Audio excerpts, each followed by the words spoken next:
చెప్పాలా ఈరోజు రాబడిన ఇన్ఫర్మేషన్ ప్రకారము మనం దోనుకుంట ఆలపల్లి పంచాయతీ ఆలపల్లి కొత్తూరు పంచాయతీ దోనుకుంట అనే విలేజ్లో ఒక ఇంట్లో ఈ ఎర్రచందనము స్టాక్ చేసి ఉన్నాయని మాకు ఇన్ఫర్మేషన్ రావడంతో మధ్యాహ్నం మేము వెంటనే దాడి చేయడం జరిగింది.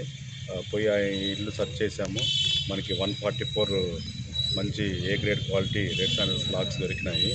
ఇవన్నీ ఒక చిన్న సైజు లాక్సే, కాకపోతే ఇవన్నీ మన జపాన్లో షామోసిన్ అని ఇన్స్ట్రుమెంట్ తయారు చేస్తారంట. దానికి ఉపయోగించే లాక్స్ లాగా మంచి ఏ గ్రేడ్ క్వాలిటీ లాక్స్ అనమాట. ఆ ఇంట్లో సెర్చ్ చేసాము. అక్కడ మనుషులు ఎవరు లేరు. ఇవన్నీ 144 సీజ్ చేసి తీసుకొచ్చాము.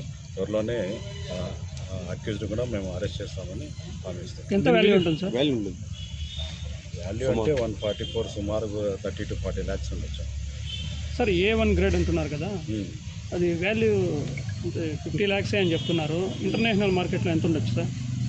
ఇంటర్నేషనల్ మార్కెట్లో ఇప్పుడు డిమాండ్ తగ్గాయి, మనం ఏం అంచనా వేయలేము సార్. నిందితుడి పేరేమో లేదు, మేము ఎంక్వైరీ చేస్తున్నాం, ఇన్వెస్టిగేషన్ చేస్తున్నాము. తొందరలోనే పట్టుకోవాలని వారు కూడా మీ ముందు హాజరుపరిచి మేము సార్ ఇంత మొత్తంలో స్టేట్లో ఇంతకుముందు ఎక్కడ పెట్టినారు సార్? చాలా చోట్ల పట్టారు ఇంతకుముందు.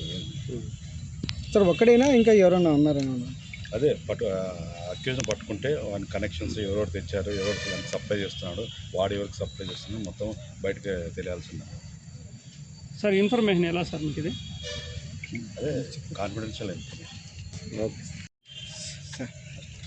మొత్తం పల్మనేర్ రేంజ్ స్టాఫ్, నేను sub divisional forest officer Palamaner Venugopal నా పేరు, తర్వాత FRO గారు పల్మనేరు నారాయణ గారు, section officer Ramesh, section officer Sukumar, తర్వాత గార్డు మురళి, కుసుమ, ప్రేమలత, ఇంకా రాధాకృష్ణ, రమేష్, కిరణ్, వీళ్ళందరూ, వీళ్ళతో పాటు ట్రాకర్స్ కూడా మొత్తం ఒక టీమ్గా ఏర్పడి 25 to 30 మెంబర్స్ టీమ్గా ఏర్పడి సోదాలు చేసి పట్టుకోవడం జరిగిందండి.